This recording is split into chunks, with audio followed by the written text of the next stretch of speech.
Bismillahirrahmanirrahim. Assalamualaikum warahmatullahi wabarakatuh. Perkenalkan, nama saya Raffi Maulana Ramadan dengan nomor NPM 2020 Jadi di sini saya akan menjelaskan mengenai temuan yang saya temukan pada diri klien yang mempunyai riwayat penyakit kronis. Klien mempunyai riwayat penyakit kronis yaitu tuberkulosis paru-paru. Dan untuk selanjutnya saya akan menjelaskan mengenai apa itu tuberkulosis. Pengertian tuberkulosis.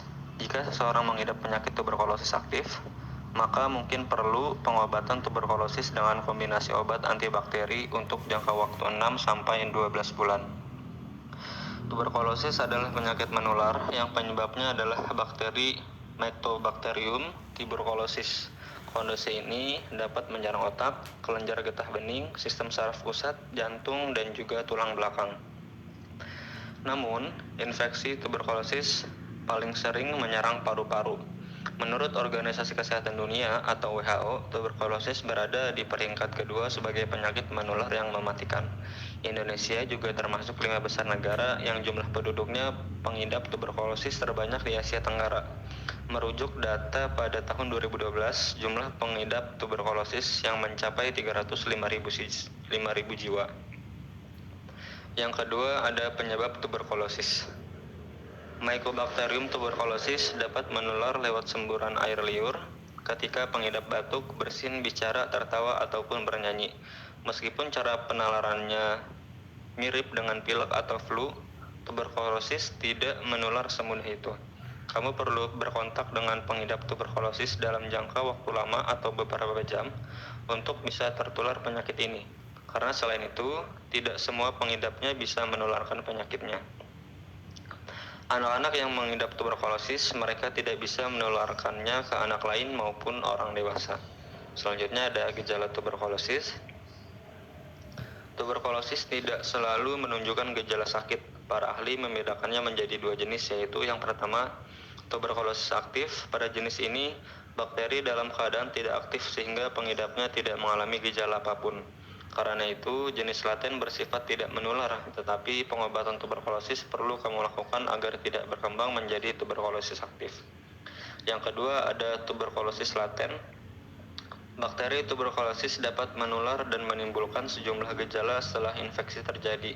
Tanda dan gejala tuberkulosis aktif meliputi batuk berdarah atau lendir, nyeri dada, penurunan berat badan, kelelahan, panas dingin, kehilangan selera makan.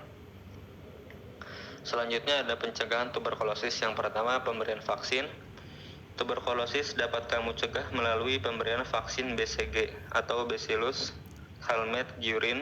Di Indonesia, vaksin wajib dan diberikan sebelum bayi berusia 3 bulan. Vaksin BCG juga dianjurkan bagi anak-anak, remaja, ataupun orang dewasa yang belum pernah menerimanya pada saat waktu bayi. Yang selanjutnya, diagnosis sedari awal. Pencegahan penyebaran TBC akan efektif bila pengidapnya melakukan pemeriksaan dan pengobatan sedari awal, sebab pengidap dapat menularkan bakterinya kepada 10-15 orang setiap tahunnya. Yang ketiga, ada menjaga lingkungan tempat tinggal.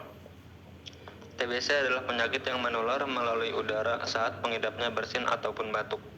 Risiko infeksi ini bisa berkurang dengan membuat sistem sirkulasi udara atau ventilasi yang bagus di dalam rumah. Sebab bakteri penyebab TBC dapat mengendap lebih lama dalam rumah apabila sistem ventilasinya kurang layak. Yang keempat, ada jalani pola hidup sehat.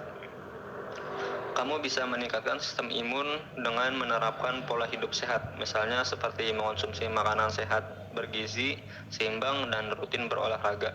Sebab sistem imun yang baik dapat membantu kamu terhindar dari berbagai macam penyakit, termasuk di dalamnya bakteri penyakit TBC. Selanjutnya ada pembahasan. Nama klien dengan inisial IF, berumur 39 tahun.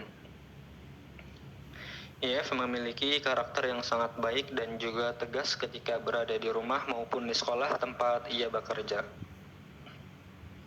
Klien juga dikenal sebagai guru yang aktif sehingga seringkali klien itu kurang dalam memperhatikan kesehatannya.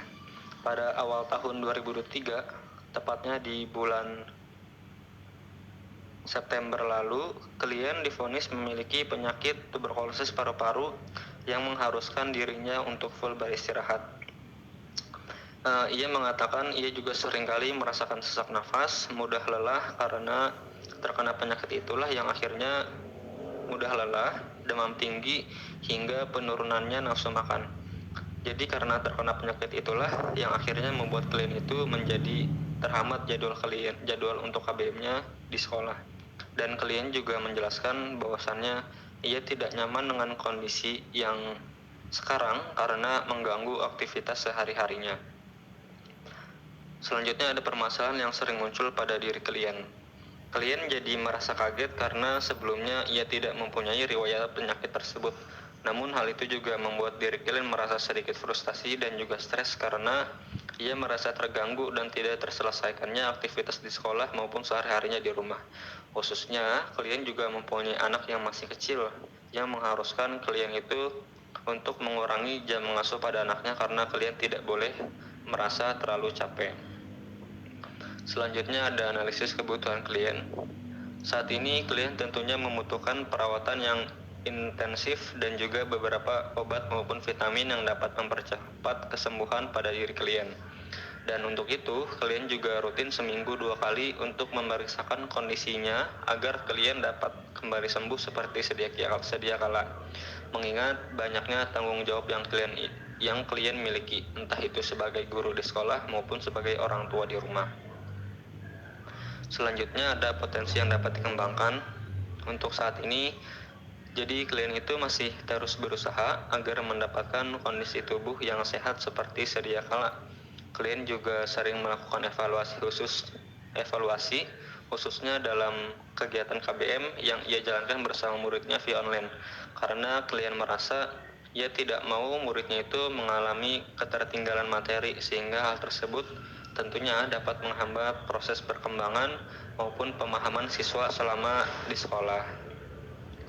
Yang selanjutnya ada layanan BK dan juga kendala yang dialami.